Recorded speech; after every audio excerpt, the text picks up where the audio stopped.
Kalian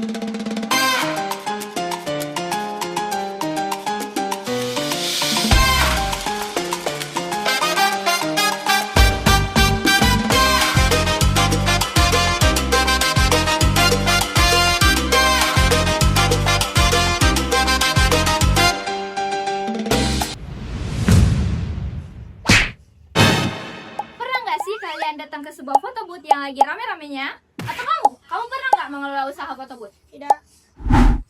Kalau iya, pasti tahu rasanya ketika banyak pelanggan yang datang secara bersamaan. Operator harus mengatur antrian, melayani sesi foto, dan mengurus pembayaran pelanggan. Lalu, kalau tidak dikelola dengan baik, antrian bisa menjadi berantakan, pelanggan pun bisa menunggu lebih lama, dan bahkan sistem pelayanan bisa menjadi lebih tidak efisien. Nah, dari semua permasalahan ini, kami membuat Smilebox, yaitu aplikasi yang dirancang untuk membantu operator foto booth agar memudahkan antrian pelanggan, sesi foto, dan proses pembayaran agar menjadi lebih mudah, teratur, dan efisien. Halo semuanya, Smilebox merupakan aplikasi yang berbasis Python yang dibuat untuk membantu pengelolaan layanan foto booth. Melalui aplikasi ini, operator tuh dapat mengatur antrian pelanggan, mengelola sesi foto, menghitung biaya secara otomatis, dan menyimpan riwayat pelanggan. Tujuan utamanya adalah untuk membuat proses pelayanan foto booth menjadi lebih teratur dan efisien, sekaligus menerapkan konsep struktur data dalam kasus nyata. Dalam pengembangannya, Smilebox tuh menggunakan dua struktur data utama, yaitu queue dan stack. Queue itu digunakan untuk mengatur antrian pelanggan dengan prinsip FIFO atau first in first out, yang berarti pelanggan yang datang lebih dulu akan dilayani lebih dulu. Sedangkan stack digunakan untuk mengelola hasil foto dengan prinsip LIFO atau last in first out, yang berarti foto yang terakhir masuk akan menjadi foto pertama yang dapat dihapus. Dengan memanfaatkan kedua struktur data tersebut, proses pelayanan pelanggan dapat berjalan dengan lebih terorganisir. Pada Smilebox, struktur data pertama yang digunakan adalah queue atau antrian. Queue merupakan struktur data yang bekerja dengan prinsip FIFO atau first in first out, yang berarti data yang pertama masuk akan menjadi data pertama yang keluar. Konsep ini sangat cocok digunakan untuk mengatur antrian pelanggan karena pelanggan yang datang lebih dulu harus mendapatkan pelayanan lebih dulu. Pada aplikasi Smilebox, queue diterapkan menggunakan list Python yang bernama antrian. Ketika pelanggan mendaftar, sistem akan menjalankan fungsi tambah antrian. Fungsi ini mengambil nama pelanggan, membuat nomor antrian secara otomatis, kemudian menambahkan pelanggan ke bagian belakang antrian menggunakan operasi. Sebagai contohnya, pelanggan memasukkan nama-namanya seperti ini. Nama-namanya yaitu Dian, Rina, dan Aldi. Selanjutnya, ketika tombol panggil antrian ditekan, sistem menjalankan fungsi panggil antrian yang menggunakan operasi. Operasi ini mengambil pelanggan yang berada di posisi paling depan antrian. Jika sebelumnya antrian berisi Dina, Rina, Aldi, maka setelah panggilan pertama dipanggil, Dian akan menjadi pelanggan aktif dan pelanggan berikutnya otomatis bergeser ke depan. Melalui penerapan queue ini, sistem dapat memastikan bahwa pelayanan berlangsung secara adil sesuai urutan kedatangan pelanggan. Nah, lanjut, setelah pelanggan dipanggil dari antrian, pelanggan bisa melakukan sesi foto. Nah, pada bagian ini kami menggunakan struktur data stack. Nah, teman-teman, stack adalah salah satu struktur data yang bekerja dengan prinsip LIFO, yaitu last in first out, yang dimana data yang terakhir dimasukkan akan menjadi data yang pertama dikeluarkan nantinya. Konsep ini sesuai dengan salah satu fitur yang akan kami kembangkan, yaitu fitur hapus foto terakhir atau undo. Nah, seperti yang kalian ketahui, biasanya kan pelanggan ketika telah mengambil foto, mereka bisa saja ingin menghapus foto yang baru saja mereka ambil. Nah, kami berpikir konsep ini sangat cocok untuk fitur tersebut. Nah, pada aplikasi kami, Smilebox, stack diterapkan menggunakan list Python yang bernama photo stack. Nah, ketika pelanggan mengambil foto, sistem akan menjalankan fungsi ambil foto dengan menggunakan operasi seperti ini. Nah, operasi ini dinamakan push, yaitu menambahkan data baru ke dalam stack. Nah, sebagai contoh, ketika pelanggan ingin mengambil, misalnya pelanggan mengambil foto 1, foto 2, foto 3. Nah, nanti di dalam stacknya itu bentuknya seperti ini. Nah, ada foto 3, foto 2, foto 1. Foto 3 terletak di paling atas karena foto 3 itu paling terakhir diambilnya. Jadi seperti itu bentuknya.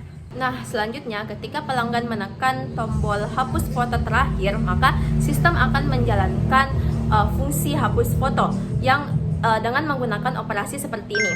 Nah, teman-teman, operasi ini dinamakan pop, yaitu menghapus data yang berada di paling atas di dalam stack. Misalnya, tadi stacknya itu seperti ini, ada foto 3, foto 2, foto 1. Namun jika pelanggan menekan tombol hapus foto terakhir, maka stacknya akan menjadi seperti ini. Jadi sisa foto 2 dan foto 1. Nah, foto 3-nya akan terhapus terlebih dahulu karena foto 3 tadi itu yang paling terakhir dimasukkan ke dalam stacknya. Nah, teman-teman, selain digunakan untuk menyimpan foto, stack juga digunakan untuk menghitung jumlah foto yang telah diambil oleh pelanggan dan nantinya akan mempermudah sistem untuk menghitung total biaya yang akan dibayarkan oleh pelanggan. Nah, dengan adanya stack ini, fitur pengelolaan foto dapat menjadi lebih sederhana dan sesuai dengan kebutuhan pengguna foto booth. Nah, di sini saya akan menjelaskan fitur pembayaran, riwayat pelanggan, dan kesimpulan aplikasi. Setelah sesi foto selesai, Smilebox akan menghitung total biaya secara otomatis berdasarkan jumlah foto yang tersimpan. Sebagai contoh, jika terdapat 4 foto dan harga setiap foto adalah Rp5.000, maka total pembayaran yang harus dilakukan adalah Rp20.000. Selain itu, aplikasi ini juga memiliki fitur riwayat pelanggan yang digunakan untuk menyimpan data pelanggan yang telah dilayani. Fitur ini dapat membantu operator melihat daftar pelanggan yang pernah menggunakan layanan foto booth. Keren banget kan? Secara keseluruhan, alur kerja Smilebox dimulai dari pelanggan masuk ke antrian, kemudian pelanggan dipanggil untuk sesi foto, habis itu ambil foto, dan melakukan pembayaran, dan akhirnya data pelanggan disimpan ke dalam riwayat. Aplikasi ini dikembangkan menggunakan bahasa pemrograman Python loh, dengan antarmuka GUI, menggunakan Tkinter juga, serta menerapkan struktur data queue dan stack sebagai inti pengelolaan datanya. Sebagai kesimpulan, Smilebox berhasil menerapkan konsep queue dan stack dalam sebuah kasus nyata. Keren. Queue digunakan untuk mengatur antrean pelanggan dengan prinsip FIFO. Sedangkan stack digunakan untuk mengelola foto dengan prinsip DIFO. Dengan demikian, aplikasi ini tidak hanya membantu proses pelayanan foto booth menjadi lebih teratur dan efisien, tetapi juga menjadi contoh penerapan struktur data dalam pengembangan aplikasi berbasis Python. Terima kasih. Hai semuanya! Kalian pernah nggak sih kesusahan cari file di laptop karena terlalu banyak folder? Atau kalian pernah melihat silsilah keluarga, organisasi, atau menu-menu aplikasi? Nah, ternyata semua itu berkaitan dengan konsep yang kita bahas hari ini, yaitu tree. Nah, pada video kali ini kami akan mengajak teman-teman sekalian untuk mengenal lebih dalam tentang struktur dasar dari tree. Nah, mulai dari konsep-konsep dasarnya, jenis-jenisnya, binary search tree atau BST, serta operasi-operasi yang ada di dalamnya, hingga AVL dan binary heap. Tenang aja guys, pada materi kali ini kami akan membahas secara bertahap beserta contoh-contohnya agar mudah kalian pahami. Jadi, siapkan data kalian sekarang dan mari kita mulai pembahasannya. Tree adalah struktur data non-linear yang menyimpan data dalam bentuk hierarki atau bertingkat. Nah, data tersusun seperti pohon dengan hubungan parent dan child yang membentuk cabang-cabang. Adapun kelebihan tree yang pertama, menyimpan data secara hierarki atau bertingkat seperti struktur organisasi dan folder. Yang kedua, mempermudah pencarian data terutama pada jenis tree tertentu seperti BST. Yang ketiga, fleksibel karena node itu dapat ditambah atau dihapus dengan mudah. Yang keempat, memudahkan pengelompokan data yang saling berhubungan. Dan yang kelima, menjadi dasar berbagai struktur data lain seperti binary tree, BST, AVL tree, heap, dan B-tree. Di sini saya akan menjelaskan terminologi tree. Nah, yang pertama itu adalah root. Root itu merupakan node yang paling atas dari tree, yang mana pada gambar ini rootnya itu adalah A. Lalu yang kedua ada parent. Parent itu merupakan node yang memiliki child, yang mana pada tree ini itu adalah B dan C. Lalu yang ketiga ada child. Child itu merupakan node yang memiliki parent. Nah, pada tree ini yaitu D, E, F, dan G. Lalu selanjutnya ada sibling. Sibling itu merupakan node yang memiliki parent yang sama. Nah, jadi D dan E itu merupakan sibling yang mana parentnya adalah B. Lalu F dan G itu merupakan sibling yang mana parentnya adalah C. Nah, selanjutnya adalah leaf node. Leaf node itu merupakan node yang tidak memiliki child atau berada di ujung pohon atau di ujung tree. Lalu selanjutnya ada internal node. Internal node itu merupakan node yang setidaknya memiliki satu child. Lalu selanjutnya ada ancestor. Ancestor itu merupakan node di atas node. Jadi ancestor dari D itu B dan A. Seperti itu. Lalu selanjutnya ada descendant. Descendant itu merupakan node di bawah dari node. Contohnya itu adalah descendant dari A itu ada B, C, ya gitu. Nah, dan yang terakhir adalah subtree. Nah, subtree itu merupakan bagian dari tree juga yang membentuk tree baru. Nah, contoh dari gambar ini adalah subtree kirinya itu B, D, dan E, lalu subtree kanannya adalah C, F, dan G. Selanjutnya saya akan menjelaskan contoh penerapan tree. Yang pertama itu ada struktur organisasi. Tree itu digunakan untuk menggambarkan hubungan hierarki atau tingkatan jabatan dalam suatu organisasi, yang mana direktur itu berada di posisi tertinggi atau root, manajer berada di bawah direktur atau child, dan staff berada di bawah manajer. Yang kedua, ada file system. Nah, tree itu digunakan untuk menggambarkan struktur folder pada penyimpanan data dan komputer yang mana drive-nya itu sebagai root, folder, dokumen, gambar, dan musik adalah child. Lalu masing-masing folder itu dapat memiliki subfolder lagi atau kita bisa sebut dia subtree. Nah, yang ketiga itu daftar isi buku. Tree digunakan untuk menggambarkan struktur daftar isi yang memiliki bab, subbab, dan sub-subbab, yang mana daftar isi sebagai root, bab itu adalah child dari daftar isi, subbab itu child dari bab, dan sub-subbab adalah child dari subbab. Oke, teman-teman, selanjutnya di sini saya akan menjawab contoh soalnya. Jadi kita perhatikan tree berikut. Nah, di sini ada 8 soal. Yang pertama itu tentukan root dari tree tersebut. Rootnya itu adalah A. Lalu yang kedua, leaf node dari tree tersebut itu adalah D, E, dan F karena mereka bertiga itu berada di ujung tree atau sudah tidak memiliki child lagi. Oke. Yang ketiga itu adalah parent dari node E. Parent dari node E itu adalah B. Lalu selanjutnya sibling dari node D itu adalah E juga karena mereka tuh memiliki parent yang sama yaitu B. Selanjutnya ancestor dari node F itu adalah A dan C. Lalu descendant dari node B itu adalah D dan E. Selanjutnya hitung div dari node F. Divnya itu yang pertama A ke C, selanjutnya C ke F. Jadi divnya itu ada 2. Selanjutnya kita hitung H dari node A. H-nya itu kita bisa dari A ke B, lalu B ke D, bisa juga dari A ke B, B ke D. Jadi H-nya itu juga ada 2. Pada video ini saya akan menjelaskan mengenai jenis-jenis tree dan binary shared tree atau BST. Pertama, kita akan membahas tentang jenis-jenis tree. Yang pertama adalah general tree. General tree merupakan struktur tree yang tidak memiliki batas jumlah child atau anak pada setiap node. Artinya, satu parent dapat memiliki banyak child sesuai kebutuhan. Yang kedua adalah binary tree. Binary tree merupakan tree yang setiap nodenya hanya boleh memiliki maksimal 2 child, yaitu child kiri dan child kanan. Yang ketiga adalah balance tree. Balance tree adalah tree yang memiliki tinggi subtree kiri dan subtree kanan yang seimbang. Perbedaan tingginya tidak lebih dari 1 level. Yang keempat adalah binary shared tree atau BST. BST merupakan binary tree yang memiliki aturan khusus. Semua nilai yang berada di sebelah kiri root harus lebih kecil dari nilai root. Semua nilai yang berada di sebelah kanan root harus lebih besar dari nilai root dan tidak boleh ada nilai yang duplikat. Selanjutnya, saya akan menjelaskan tipe-tipe binary tree. Tipe pertama adalah full binary tree. Pada full binary tree, setiap node internal harus memiliki tepat 2 child atau tidak memiliki child sama sekali. Jadi tidak boleh ada node yang hanya memiliki 1 child. Tipe kedua adalah perfect binary tree. Perfect binary tree memiliki 2 karakteristik utama, yaitu setiap node internal memiliki tepat 2 child dan semua leaf atau daun berada pada level yang sama. Karena itu, bentuknya terlihat sangat rapi dan simetris. Tipe ketiga adalah complete binary tree. Pada complete binary tree, semua level terisi penuh kecuali level terakhir. Kemudian, node-node pada level terakhir harus diisi dari kiri ke kanan tanpa ada celah. Berikutnya adalah properti atau syarat BST. Sebuah tree dapat disebut BST jika memenuhi 4 syarat. Pertama, nilai node kiri harus lebih kecil dari root. Kedua, nilai node kanan harus lebih besar dari root. Ketiga, tidak boleh terdapat nilai yang duplikat. Keempat, subtree kiri dan subtree kanan juga harus memenuhi aturan BST yang sama. Jika salah satu syarat tersebut tidak terpenuhi, maka tree tersebut bukan BST. Selanjutnya adalah aplikasi BST dalam kehidupan nyata dan dunia komputer. BST digunakan untuk penyimpanan dan pencarian data. BST juga digunakan dalam database untuk membantu proses pengelolaan data. Selain itu, BST digunakan pada priority queue, berbagai algoritma graph, serta menjadi dasar pengembangan struktur data lain seperti AVL tree dan Red Black tree yang memiliki performa lebih baik. Selanjutnya, saya akan menjelaskan contoh soal yang terdapat pada materi ini. Misalkan diberikan sebuah tree seperti berikut. Langkah pertama adalah menentukan apakah tree tersebut merupakan BST atau bukan.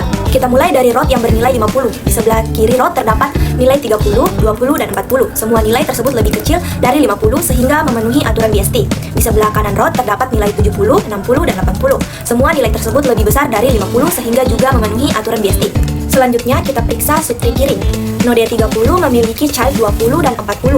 Nilai 20 lebih kecil dari 30, sedangkan nilai 40 lebih besar dari 30. Aturan BST terpenuhi. Kemudian subtree kanan, node 70 memiliki child 60 dan 80. Nilai 60 lebih kecil dari 70, sedangkan nilai 80 lebih besar dari 70. Aturan BST juga terpenuhi.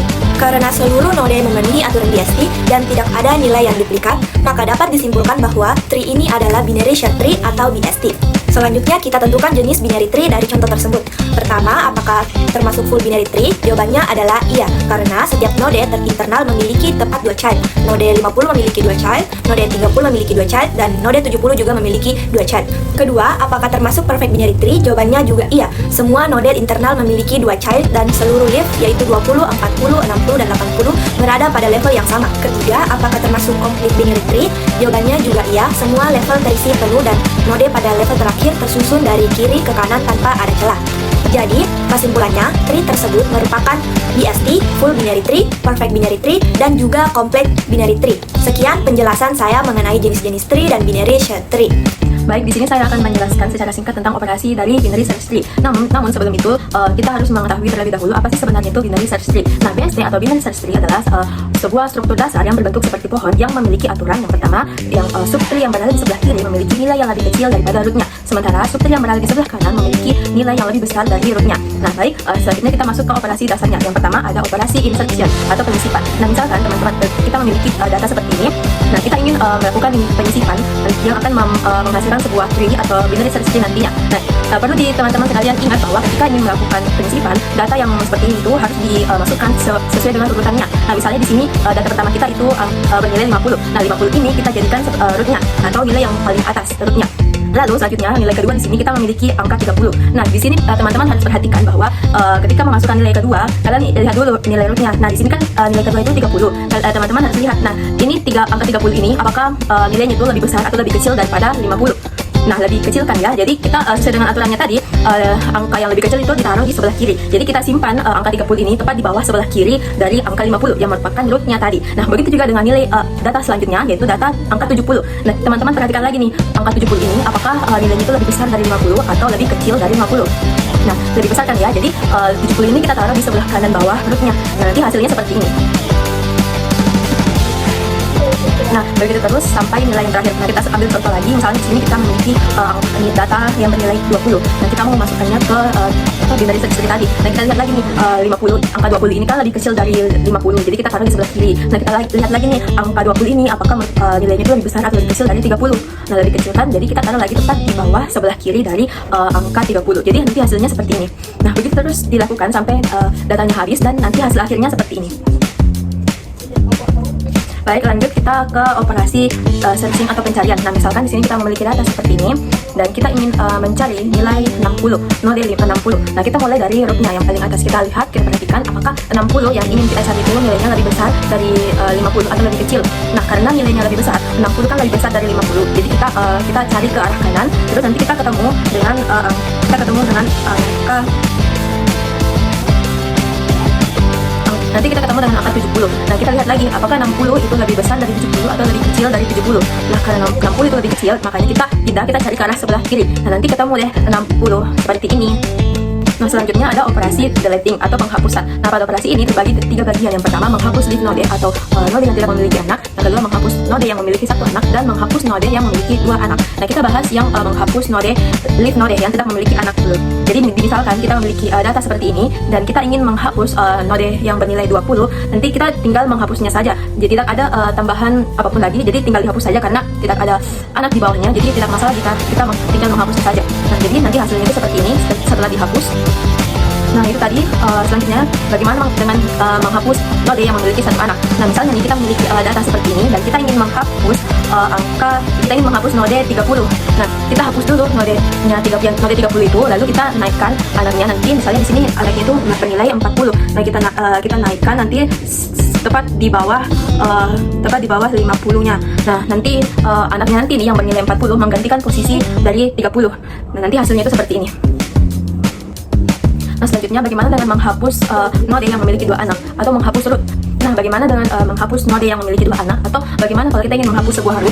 Nah, caranya itu misalnya nih, di sini kita memiliki data seperti ini. Kita mau menghapus rootnya yang bernilai di sini 50. Nah, caranya itu kita tinggal hapus dulu 50-nya, node 50-nya, lalu kita cari. Misalnya di sini kita mau mencari penggantinya yang ada di sebelah kanan. Nah, kita cari nilai yang paling kecil yang berada di sebelah kanan, lalu kita jadikan root. Misalnya nih di sini kita memiliki 60 yang merupakan nilai terkecil dari diantara semua subtree yang berada di sebelah kanan. Nah, kita bisa menjadikan 60 ini sebagai pengganti rootnya nanti. Nah, nanti hasil akhirnya itu seperti ini. Nah, sebenarnya tidak harus subtree di sebelah kanan. Kalian juga bisa mengambil sebelah kiri jika kalian mau. Jadi sebenarnya itu bebas, sesuka kalian mau sebelah kanan atau sebelah kiri. Namun dengan catatan, jika kalian ingin mengambil di sebelah kanan, pilihlah angka atau nilai yang paling kecil. Nah, kalau kalian ingin mengambil yang berada di sebelah kiri, pilihlah angka atau nilai yang paling besar. Nah, jadi seperti itu.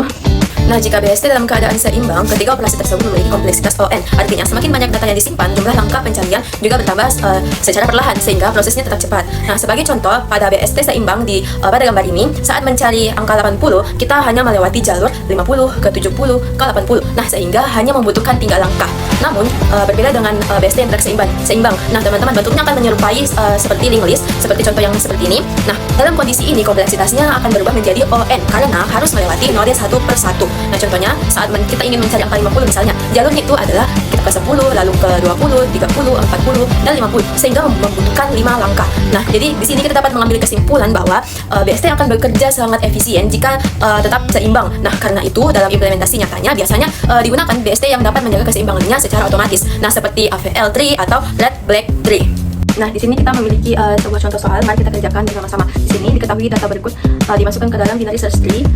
Ada 45, 25, 65, 15, 35, 55, dan 75. Nah, di sini kita diminta untuk menggambarkan binary search tree-nya dan dimasukkan menggunakan operasi insertion. Baik, kita coba. Di sini kita akan menuliskan dulu rootnya di sini.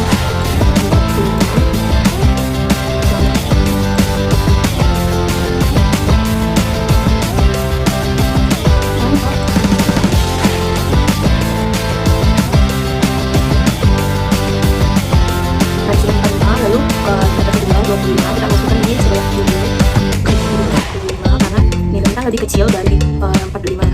Jadi kita geser ke kiri. Lalu data selanjutnya ada 65. Nah, 65 ini kan lebih besar dari 45. Jadi kita simpan di sebelah kanannya. Maaf ya teman-teman, gambar saya seperti ini. Mau 50 saja. Nah, selanjutnya ada 15. Kita masukkan di sebelah sini. Di sebelah kiri di bawah 25. 15. Lalu data selanjutnya ada 35. Ada di sini. Kita simpan di sini 30. Lalu data selanjutnya ada 55. Kita simpan di sini.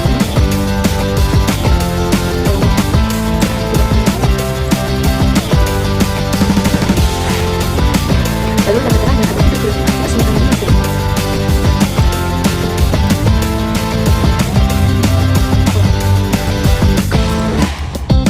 Nah, nanti binary search tree-nya akan seperti ini. Oke, ini kita sudah melakukan operasi insertion. Selanjutnya kita disuruh mencari nilai 55 menggunakan operasi searching. Baik, mari kita coba. Kita mau mencari nilai 55. Nah, kita mulai dari rootnya dulu, dari 45. Dan 55 itu kan yang mau dicari. Nah, terus kita lihat nih apakah ini 55 nilainya itu lebih besar dari 45 atau lebih kecil. Nah, karena nilainya lebih besar dari 45, maka kita ke sebelah kanan. Nah, kita ketemu dengan ini 55. Kita lihat lagi apakah 55 ini lebih besar dari 45 atau lebih kecil. Nah, karena lebih kecil kita ke kiri dan kita melihat sama dari 55. Jadi seperti itu. Jadi operasi untuk mencari sebenarnya. Selanjutnya kita disuruh untuk menghapus 15, 25, dan 45. Jadi kita hapus yang 15 dulu.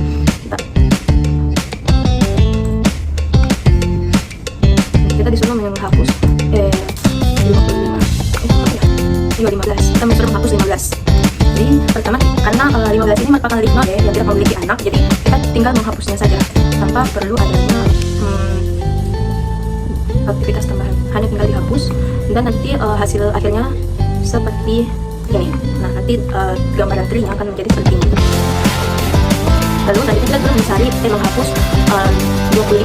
Nah, di sini kita disuruh menghapus ini. Nah, untuk caranya kita hapus dulu 25-nya. Kita hapus dulu 25-nya. Nah, nanti ini kita hapus 25 anaknya. Nanti anaknya akan naik ke tempatnya tadi di sini. Nah, jadi seperti ini. Jadi ini dihapus juga. Nah, nanti hasilnya menjadi seperti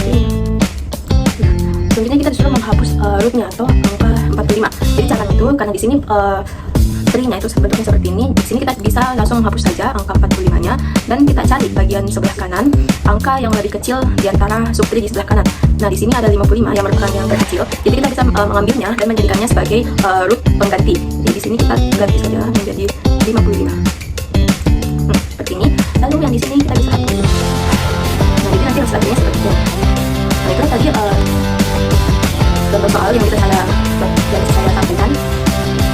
Terima kasih. Materi yang pertama saya akan membahas tentang traversal binary search tree. Proses ini adalah proses mengunjungi atau mengakses setiap node yang ada pada binary search tree dengan urutan tertentu. Traversal digunakan untuk membaca, menampilkan, mencari, atau mengolah data yang tersimpan dalam struktur pohon. Nah, tree itu bisa diibaratkan pohon ya teman-teman. Nah, terdapat 4 jenis traversal yang umum digunakan, yaitu in order, pre-order, post order, dan yang terakhir ada level order. Nah, yang pertama itu ada in order, merupakan metode traversal dengan urutan subtree kiri terlebih dahulu, lalu root, lalu kanan. Pada metode ini, node di bagian kiri dikunjungi terlebih dahulu, kemudian ke root, lalu node di bagian kanan. Traversal ini sering digunakan karena pada binary search tree, hasil yang diperoleh akan terurut dari nilai terkecil ke nilai terbesar. Yang kedua, ada traversal pre-order atau metode yang merupakan traversal dengan urutan dari root terus ke subtree kiri terus ke subtree kanan. Metode ini sering digunakan untuk membuat salinan pohon atau menyimpan struktur pohon ke dalam bentuk lain. Yang ketiga ada post order traversal. Nah, merupakan metode traversal dengan urutan kiri lalu kanan lalu yang terakhir itu root. Nah, metode ini banyak digunakan dalam proses penghapusan node atau penghapusan seluruh isi pohon. Terus yang terakhir ada level order. Nah, level order ini adalah metode traversal yang mengunjungi node berdasarkan tingkat atau levelnya, dimulai dari level paling atas hingga level paling bawah. Pada setiap level, node dikunjungi dari kiri ke kanan. Traversal ini biasanya menggunakan struktur data queuing atau antrian untuk membantu proses pengaksesannya. Jadi cara kerjanya itu kita tidak seperti 3 traversal umum yang tadi, melainkan level order ini kita mulai dari baris pertama, terus baris kedua, dan baris saya akan membahas tentang AVL tree. AVL tree adalah pengembangan dari binary search tree yang dapat menjaga keseimbangan pohon secara otomatis. Tujuannya agar proses pencarian, penambahan, dan penghapusan data tetap cepat meskipun jumlah data semakin banyak. Nah, yang kedua itu ada balance factor. Apa sih itu balance factor? Nah, balance factor adalah nilai yang digunakan untuk mengetahui apakah sebuah node seimbang atau tidak. Nilainya diperoleh dari selisih tinggi subtree kiri dan subtree kanan. Jika nilainya minus 1,0 atau 1, maka node masih dianggap seimbang. Nah, yang ketiga, mengapa sih AVL tree diperlukan? Nah, pada binary search tree, biasanya pohon bisa menjadi miring ke satu sisi saja, sehingga proses pencarian menjadi lebih lambat, entah itu miring ke kiri atau miring ke kanan. AVL tree hadir untuk menjaga pohon agar tetap seimbang, sehingga kinerjanya tetap cepat dan efisien. Nah, yang keempat, jenis-jenis rotasi AVL tree. Ketika pohon tidak seimbang, AVL tree akan melakukan rotasi untuk memperbaikinya. Left rotation digunakan ketika pohon terlalu berat ke kanan. Terus ada juga yang namanya right rotation, digunakan ketika pohon terlalu berat ke kiri. Nah, ada juga yang namanya left right rotation, digunakan ketika ketidakseimbangan terjadi di kiri tetapi pertumbuhan node berada di sebelah kanan atau di subtree kanan. Right left rotation digunakan ketika ketidakseimbangan terjadi di kanan, tetapi pertumbuhan node berada di kiri. Binary heap adalah struktur data berbentuk pohon binar lengkap yang digunakan untuk mengatur data berdasarkan prioritas tertentu. Binary heap sering digunakan dalam algoritma pencarian jalur, penjadwalan tugas, dan implementasi priority queuing. Yang kedua ada min heap dan max heap. Min heap adalah heap yang memiliki nilai terkecil pada root atau akar pohon. Artinya, setiap parent memiliki nilai yang lebih kecil atau sama dengan childnya. Sedangkan max heap adalah heap yang memiliki nilai terbesar pada root. Artinya, setiap parent memiliki nilai yang lebih besar atau sama dengan childnya. Yang ketiga, ada property heap. Binary heap memiliki 2 sifat utama. Yang pertama itu adalah complete binary tree, yaitu semua level terisi penuh kecuali level terakhir. Dan pengisian dilakukan dari kiri ke kanan. Nah, yang kedua ada heap property, yaitu hubungan antara parent dan childnya harus mengikuti aturan min heap atau mix heap. Yang keempat ada representasi array. Salah satu keunggulan binary heap itu adalah dapat disimpan dalam bentuk array tanpa perlu menggunakan pointer seperti pada pohon biasa. Dengan representasi array, proses penyimpanan dan akses data menjadi lebih sederhana dan efisien. Yang kelima, ada yang namanya operasi pada heap insert. Insert adalah proses menambahkan data baru ke dalam heap. Data baru ditempatkan di posisi terakhir, kemudian dengan parentnya hingga posisi yang sesuai ditemukan agar aturan heap tetap terjaga. Itu ada yang namanya delete. Delete adalah proses menghapus suatu elemen dari heap, dan setelah penghapusan, heap akan diatur kembali agar tetap memenuhi aturan heap. Yang kedua ada heapify. Heapify adalah proses memperbaiki struktur heap ketika terjadi pelanggaran terhadap aturan heap. Operasi ini memastikan bahwa setiap parent tetap memenuhi sifat min heap ataupun max heap. Yang ketiga ada extract min atau extract max. Operasi ini digunakan untuk mengambil sekaligus menghapus elemen dengan prioritas tertinggi. Pada min heap yang diambil adalah nilai terkecil, sedangkan pada max heap yang diambil adalah nilai terbesar.